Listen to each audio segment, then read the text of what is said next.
Buenos dias! I'm going to do a video today about 5 different ways that you can get some shadowing experience. I've personally used a few of these ways, and I know that you're going to be able to use them to get more experience to get into medical school.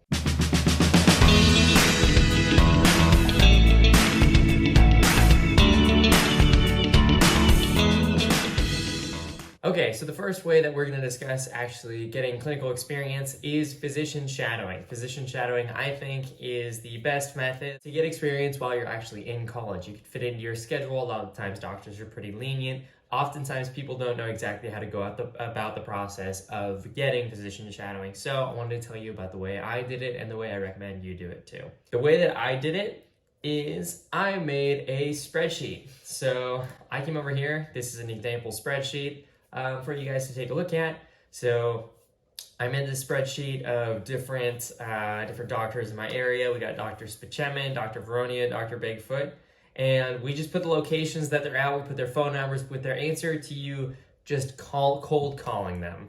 And yeah, this is uncomfortable, but get used to it. Like this is gonna be an aspect of your life forever, is cold calling people. So got their specialties there, and then any notes according. So you asked Brian, how do you aggregate all of these poor doctors' phone numbers and information? All that I do is I go to Google Maps and I say, I don't care about bothering these doctors, and I'll discuss why in a second.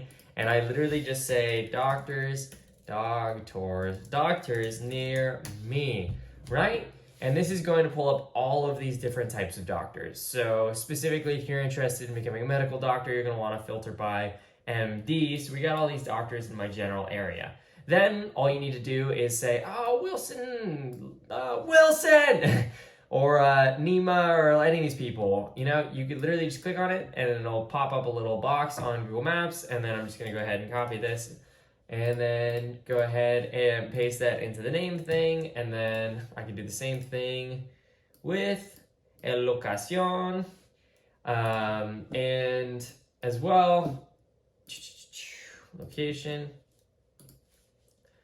and more importantly, the phone number that these doctors have. So once you have that information, then you just compile the list first, compile a big list of doctors that you might be interested in shadowing, and then just cold call all of them, ask if you could shadow with them. If they say no, who cares, right? Like, just move on to the next one and call them. So you might be saying, Brian, that's really annoying that you're doing that. But at the same time, I think you can recognize that when you become a doctor, you're going to look back and you're going to say to yourself, wow, you know, I had so many people help me in this mission. I would love the opportunity for someone to shadow me. So I hope that when you become a doctor, you take the time and sensitivity to understand that you have a responsibility to train the next generation of doctors, and you would let them shadow you. So my logic in it is they should be fine with me calling them and asking. So I spent one day cold calling people. I think on the 4th call, I was, I had been denied by several receptionists at first. And then I called into this nice little neurology clinic my sophomore year of college.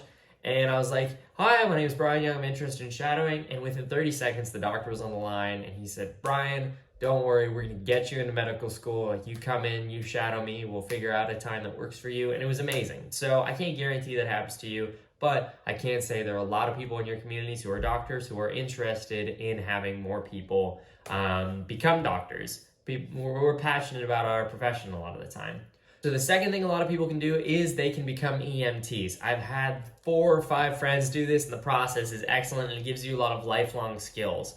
I have been told by multiple firefighters and policemen that hear that I'm becoming a doctor, they say, don't become a useless doctor. And I'm like, what does that mean? What that is when somebody is in an emergency and they go somebody's like, yo, we need a doctor here. And you roll up and you have no real emergency training besides those few weeks that you spend during your rotations in your 3rd and 4th year. And you don't actually know how to treat an emergency patient of obviously there are varying degrees thereof. And also I completely disagree with the notion that any doctors are useless. It's a ton of training, and if those firemen, policemen, whoever, if their child needs to go to the doctor or something along those lines, they would no longer consider people who can't withstand emergency medicine situations to be useless, but rather they'd be like, wow, this person's really helping me. But regardless, Getting an EMT at a young age will allow you to excel in emergency situations, and I've seen this with a lot of my friends who have gone this route, and it's an absolutely excellent thing to use when applying to medical schools to show that you have a dedication to this career path. I know people who have applied their first cycle and did not get in anywhere, got like 2 or 3 interviews, didn't get in anywhere, and then they spent the next year until their next application cycle just getting their EMT and then starting to work as an EMT. And lo and behold, they were accepted to some of the top universities in California. It really does make a dramatic difference. These are usually offered by private companies in your city, and these are additionally oftentimes offered in community colleges. Community colleges often have longer wait times because the programs are far less expensive. Generally speaking, you can get them faster at private institutions, and you just have to train more. Instead of doing like a couple hours a day, you'd be doing several hours a day. Okay, the next thing that we're gonna be going over is scribing. Scribing is an absolutely excellent way to build a really deep relationship with a doctor that will provide an excellent letter of recommendation for you and get you exposure to a wide array of different medical conditions in a specific specialty by scribing for a specific doctor. Some upsides to this: you get really consistent exposure to specific diseases. You get money for actually doing it. So as opposed to shadowing, you're actually getting paid for what you're doing, which you definitely deserve to. The downsides to this is the amount you're getting paid is pretty garbage. A lot of the time scribes are making slightly above minimum wage, and that's not too fair. Additional downsides include long working hours, kind of a large commitment. So oftentimes people will scribe after they get out of university as a full-time job or practically full-time job, because a lot of these companies also don't want you to be full-time, and they'll keep you just below the full-time mark so they don't have to give you health insurance benefits. Thank you, America. So I have a friend do this.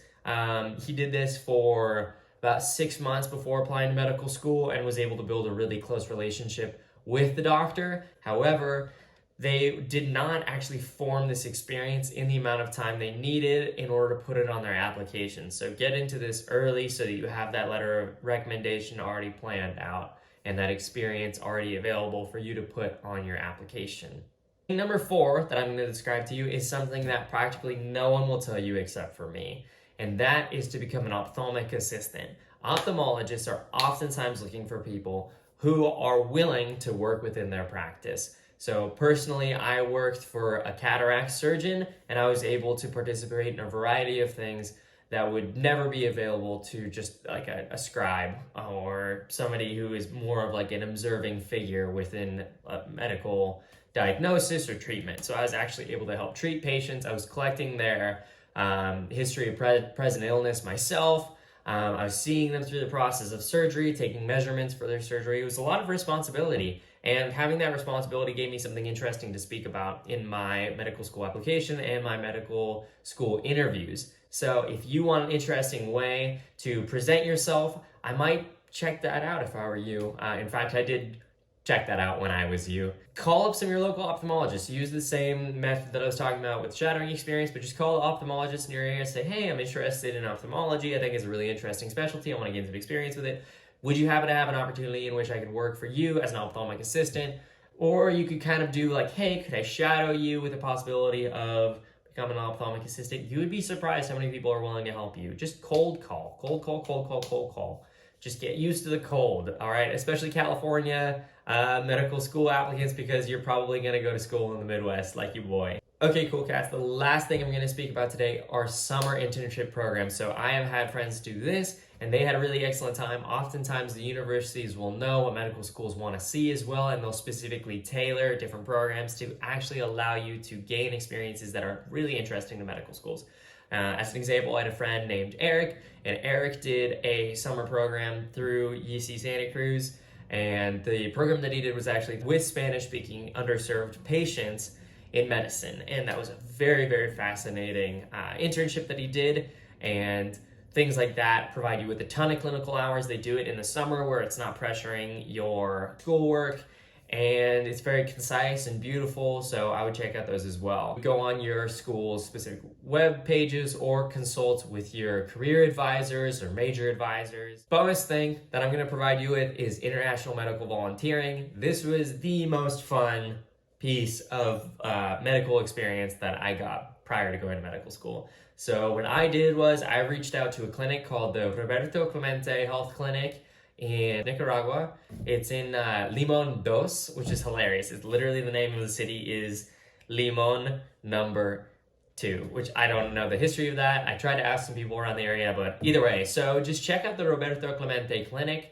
They require a small donation in order to volunteer there. I think I paid like $200 or $300 to volunteer there for a month. They put me in exam rooms. Again, this is for people who have some understanding of Spanish, but honestly, if you just get Duolingo and study it for like 3 or 4 months, you'll be proficient enough to go into those exam rooms and have an understanding of what's going on. And no one learns perfectly except through experience, right? There's a point where theoretical stuff has to hit the road and become actual physical, practical stuff. So go ahead and check out the Roberto Clemente Clinic. There are also a variety of different programs in which one can apply to international volunteer experiences. However, a lot of these are a lot more expensive. However, they also include your room and stuff, are a lot more inclusive, and to be completely honest, are a lot more safe. So when I did it myself, I really blazed my own trail. I was like Che Guevara-ing my way around. I literally like rented a motorcycle and was like boom, boom, boom around Nicaragua, and like that's not official, right? Like, so get yourself planted inside of something more official. Probably it's gonna be safer.